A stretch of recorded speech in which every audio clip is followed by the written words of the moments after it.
This is Richard Wolff responding to Labor Day 2019.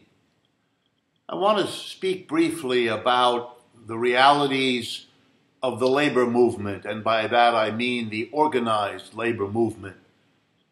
Workers who are members of unions or of institutions and organizations that work like unions, that try very hard to get a better deal for workers. Better wages, better working conditions, more respect for what they do and the price they pay. I want to begin with acknowledging the enormous importance of the organized labor movement in having achieved, over the last century, major gains for working people. Gains in terms of the length of the working day, of the wage levels, of the treatment on the job, of the benefits and security of working positions workers need to lead a decent life.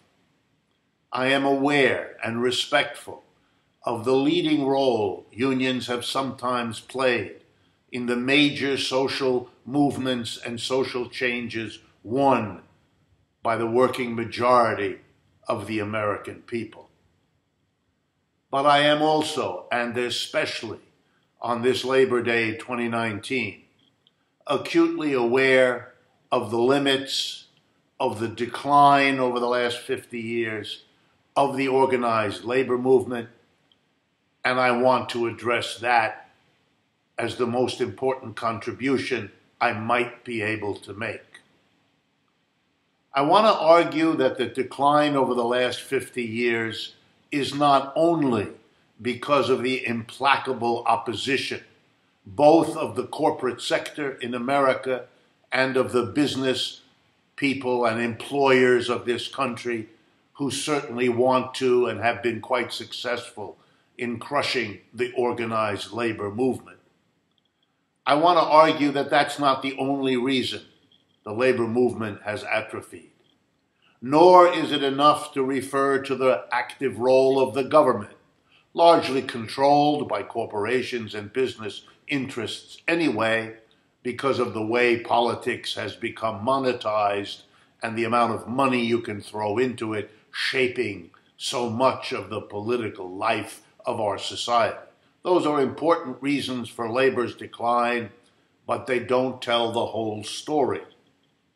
The part of the story I want to focus on is the contribution made by the organized labor movement itself in its own decline. These are things the labor movement has some control over, certainly more than it has over the behavior of its business opponents, the employer class, or the government officials beholden to that employer class. So what is it that the labor movement has done to hurt itself? I think there are basically two things. One, it permitted the anti-communist political witch hunts and purges after World War II to not only do their damage in and to the labor movement, but they continue to permit that to go on. What do I mean? During the Great Depression, socialists, communists, Marxists, anarchists, all in huge numbers became good, hard labor union militants, bringing millions of Americans to the labor movement, helping to build most of the major labor unions and certainly the industrial unions that came into being under the CIO at that time.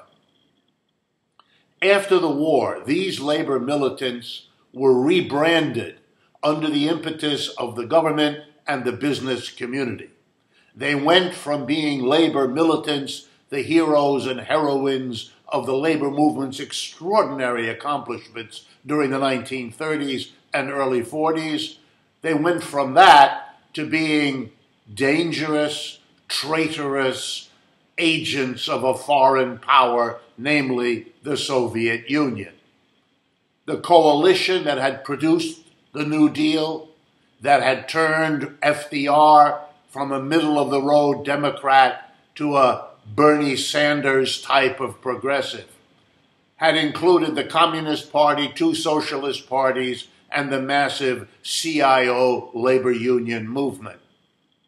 The purpose of the purges after World War II was to break and destroy that coalition.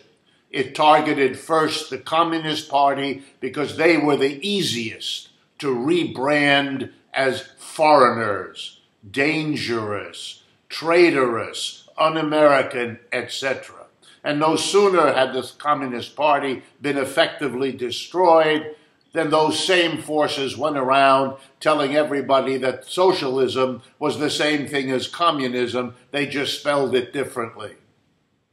And then they went to work on what was left of the coalition, the CIO. And the last 50 to 60 years is the history of the relentless destruction.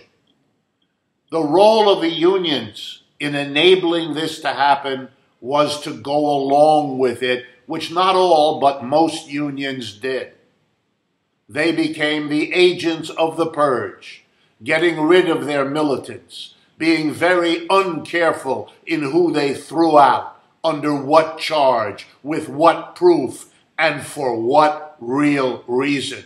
They did the work of those seeking to destroy the labor movement. And so I would argue that one of the ways forward now is to finally end the Cold War inside the union movement. Welcome the militants. Urge them to join.